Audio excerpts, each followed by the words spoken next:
A big development tonight in our David Hammer investigation, Losing Faith. David and our reporting partner Ramon Vargas of The Guardian got exclusive copies of confessed pedophile priest Lawrence Hecker testifying about his crimes on camera and under oath. We do want to warn you, some of the details about Hecker giving about his sexual acts with children are disturbing. The Archdiocese of New Orleans has been fighting in court for 4 years to keep secret the sworn testimony of accused rapist priest Lawrence Hecker. In that 2020 deposition, Hecker can be seen on camera reading a staggering confession of serial child sexual abuse. With shame, I report a time in my life from the beginning of 1968 until about 1980. It was a time of great change in the world and in the church, and I succumbed to its zeitgeist. It was a time when I neglected spiritual direction, confession, and most daily prayer. Hecker gave that written confession to church officials in November 1999. Our reporting partner, Ramon Antonio Vargas of The Guardian newspaper, got a copy of it last summer, and we took it with us in August to interview Hecker at his uptown home.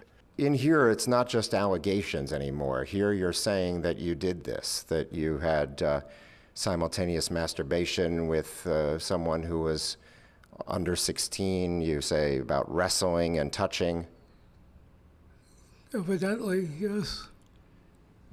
Do you remember these people that you describe here? You have, the names are redacted, but you say that there were overtly sexual acts with this person. But that person was 100% willing, and he was 15 to 17 years old, lived in St. Francis of Assisi Parish. Yes. Now, here he is reading that actual confession of crimes under oath. With whatever there were overtly sexual acts, but he was 100% willing. He lived in St. Francis of Assisi Parish and attended St. John Prep School. The acts occurred when he was about 15 to 17 years old. There was a certain amount of genital touching. During the time I was in Gretna, I remember mutual masturbation I remember his visiting me in Luling, 74 or 75. He just drew over to say hello, but we did have a sexual encounter. He came a few times to visit me at the rectory wearing what was the style at the time, short gym shorts. When the sexuality began, there were probably 2 or 3 encounters, I don't recall exactly. When Hecker finished reading, Richard Trahant, an attorney for several of Hecker's alleged victims, immediately peppered him with questions. That statement was a confession, correct? You're going to have to take the fifth on that. Take the fifth. And you would agree with me that that statement is filled with felony child abuse crimes? Take the fifth. Definitely, Fifth Amendment. Now, Hecker invokes his Fifth Amendment rights against self-incrimination.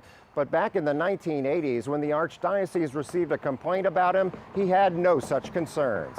When he came out years later, he told his parents that he and I had sex together. They reported to Archbishop Hannon, and he spoke with me about it in the early 1988. In a statement this week, the Archdiocese says it has no record of any 1988 complaint. In his sworn testimony, Hecker says he met with Hannon, then went on a paid sabbatical to Fordham University in New York City. And here's a letter Hannon wrote to New York's Vicar General Patrick Sheridan about Hecker's sabbatical there.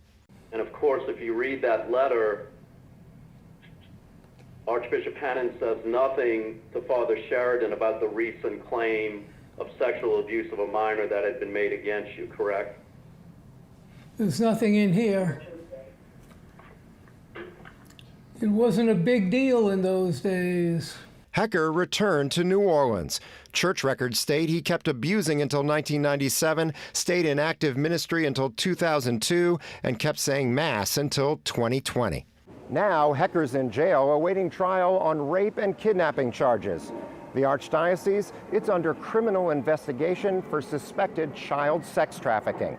David Hammer, WWL, Louisiana. In a statement, the archdiocese said it was, quote, it has, quote, no information concerning any act of abuse by Hecker occurring in 1997. But court records we obtained include a 2011 memo by the archdiocese Victims Assistance Coordinator stating Hecker, quote, continued perpetrating through 1997.